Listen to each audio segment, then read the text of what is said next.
Today's a little bit different because we're not talking about game design. What? We're not talking about any existing games. What? What are we talking about? It is about the game design process itself. And I have some thoughts, I have some opinions, I have some experiences to share, and I have a warning to give. There is a temptation, and I have felt it many times before, to write something, be it game rules, a story, or a campaign, or what have you. You're writing it out, and it's going good. And then you realize, well, that part's not as good, so I'll rewrite that part.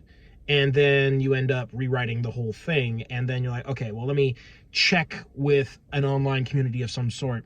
Does this make sense? Does this seem all right? And they'll be like, actually, so this part doesn't really make sense. You should rewrite that. Here's how I would rewrite this. And you can end up rewriting and rewriting and rewriting and rewriting. And it becomes a cycle of it's never quite good enough. It's never quite perfect.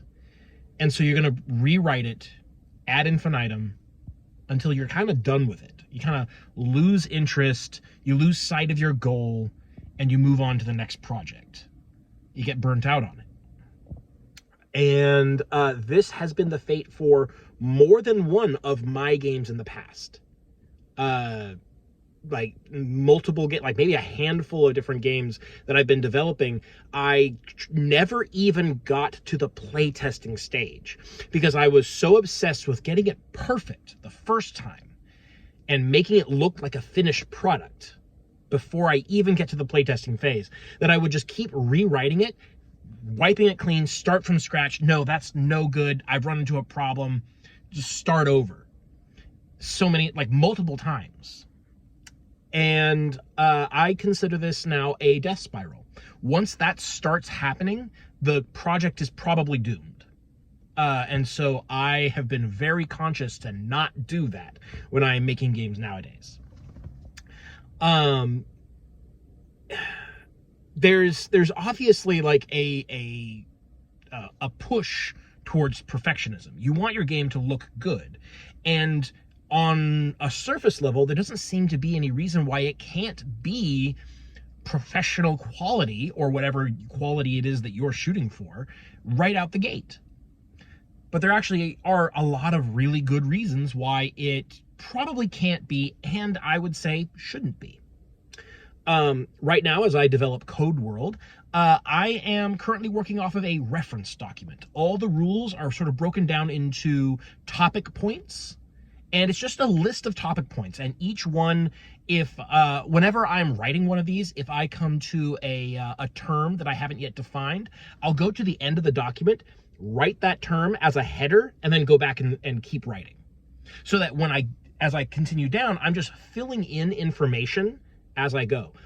This is not a good way to learn a game. Reading a document like this, it's not going to be fun. It's not going to be evocative. It's not going to be interesting.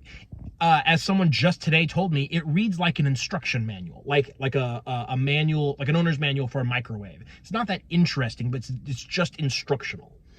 But that is the purpose of this document. I could spend the time, if I wanted to write out setting information, flavor, a whole bunch of examples, things like that. Things that should exist in the final product, but they are not useful to me now. And I would end up rewriting them anyways, because things are going to change over the course of development. This is a development document, and it doesn't need to be perfect, and I would argue it wouldn't be as useful to me as a developer if I was trying to make it look like a finished product this early in the development process. I think it would be less useful than it is now as a reference document. So there is this push for perfectionism, and I feel like I need to warn developers against falling prey to that particular phenomenon. Use documents that are useful to you as a developer, largely going to be like notes and just like, copy pasted ideas that you had once upon a time. Just write it out, get it into writing for sure, so that you don't forget it, so you don't lose it. But it doesn't need to be in a final state until it does. Like once you are done with your playtesting phase, there should probably be a like a blanket rewrite. Now obviously like more playtesting can happen during or maybe shortly after for like tweaks, like, oh, this thing's a little bit too powerful, so we're going to tone that down just a bit, slight rewordings. But I would not try to go for a final document until you have reached the stage of playtesting where you say, all right, the game is good, the game is fun, we're going forward with our current design directions, the large paradigms of design are definitely where they are going to be. There's going to be, tweaks and adjustments here and there, but like the game as a whole, like the core set of rules is the way that we are definitely going to want it to be in the final version.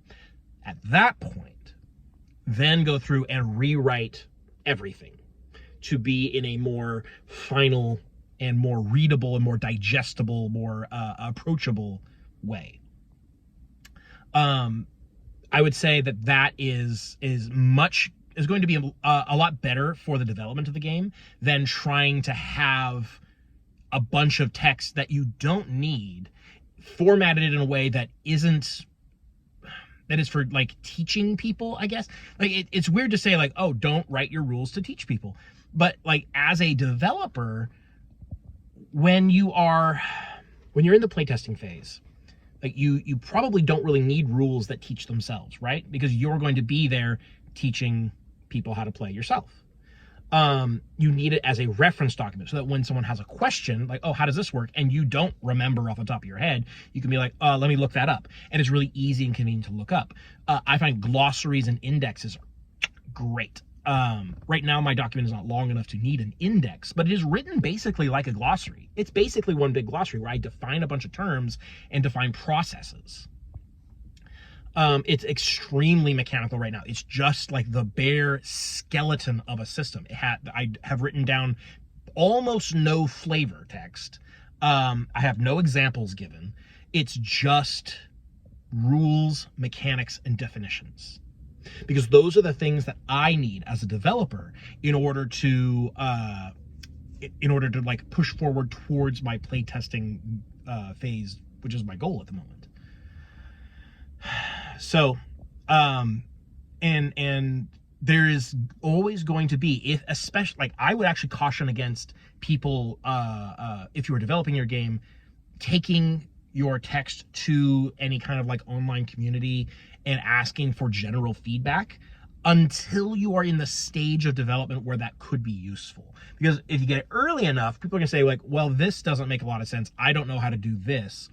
And you should do X, Y, or Z. I've made a video about giving feedback, but you gotta remember that most people haven't seen that video. And like, my word is not law yet. So you're going to get feedback that is going to push you towards rewriting and fleshing things out before I think it is necessarily a good idea to do so. Because a lot of people are looking at things as if they were a finished product.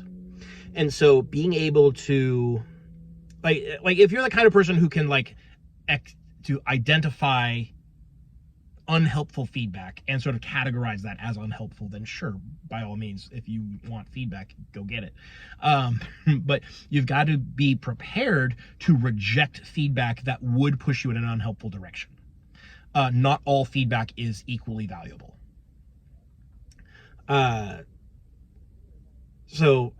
like that goes for what I'm not your boss. Do whatever you want to do. I'm just sharing what I think is an optimal way to approach writing your game for during the design process. So that's where I'm at today.